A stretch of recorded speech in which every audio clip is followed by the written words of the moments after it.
Hello friends, welcome back to my channel. কেমন আছো তোমরা সবাই? আমি ভালো আছি, আশা করি তোমরা খুব ভালো আছো। আজকে আমি তোমাদের সঙ্গে শেয়ার করতে চলেছি পাটিসাপটার একটা রেসিপিটা দেখতে থাকো, আশা করি তোমাদের খুব ভালো লাগবে।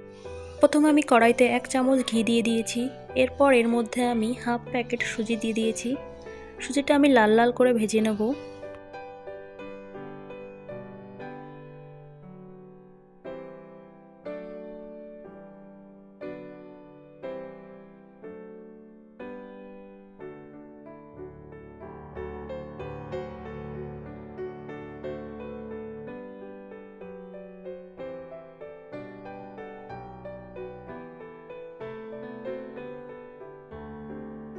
সুজিটা ভালো করে লাল লাল করে ভাজা হয়ে গেলে এর মধ্যে আমি 2 লিটার দুধ দিয়ে দেব।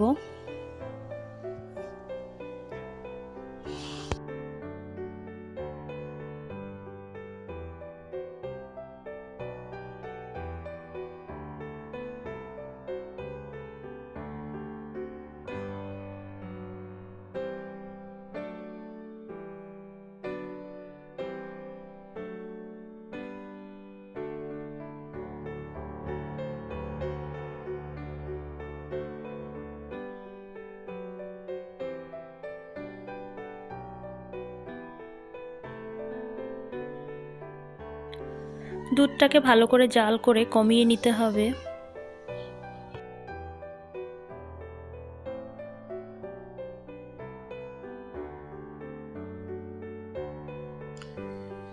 এরপর এর মধ্যে আমি একটা নারকেল কোড়া দিয়ে দেব।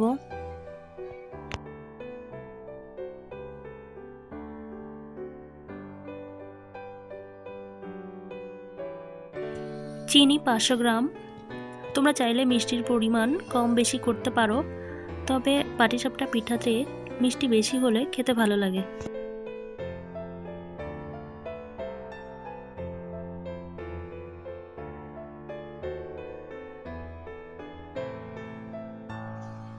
গুঁড়ো দুধ 50 গ্রাম।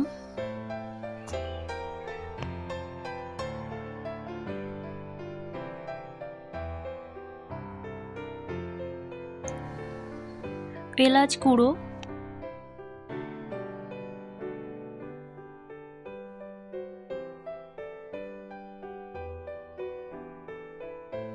পুরটা একদম শুকনো শুকনো হয়ে গেছে।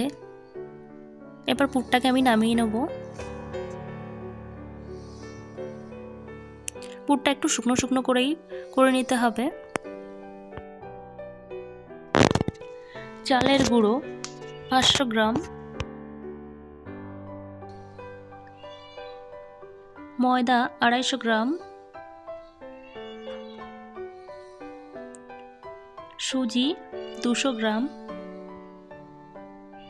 লবণ পরিমাণ মতো, চিনি 200 গ্রাম।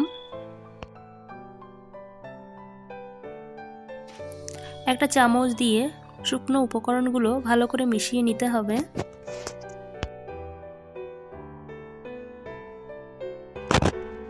গুঁড়ো দুধ,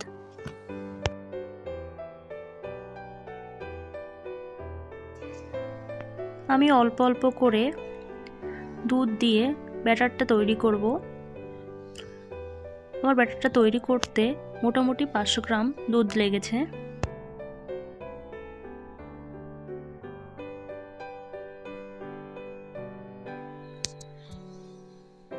আমি অল্প অল্প করে দুধ দিয়ে ব্যাটারটা তৈরি করে নেব।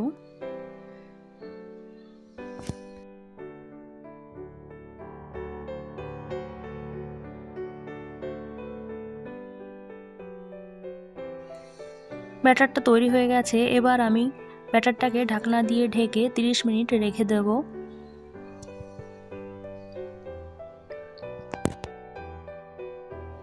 30 মিনিট পর ঢাকনাটা খুলে ব্যাটারটাকে আবার ভালো করে নেড়ে চেড়ে নেব।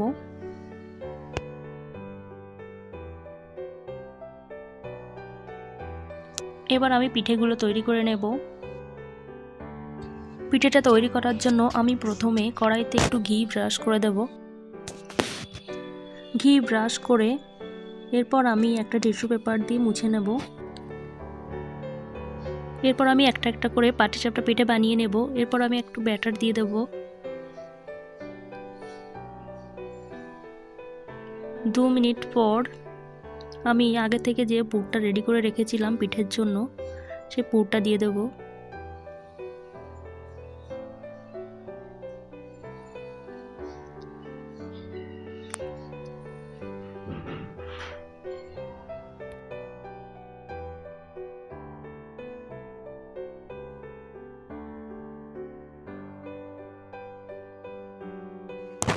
এইভাবে আমি এক একটা করে পিঠাগুলো তৈরি করে নেব। দেখো কত সহজে তৈরি হয়ে গেছে পাটিসাপটা পিঠে। রেসিপিটা এতক্ষণ ধরে দেখার জন্য তোমাদের অনেক অনেক ধন্যবাদ। আর রেসিপিটা যদি তোমাদের ভালো লেগে থাকে তাহলে লাইক, কমেন্ট, সাবস্ক্রাইব করে পাশে থেকো।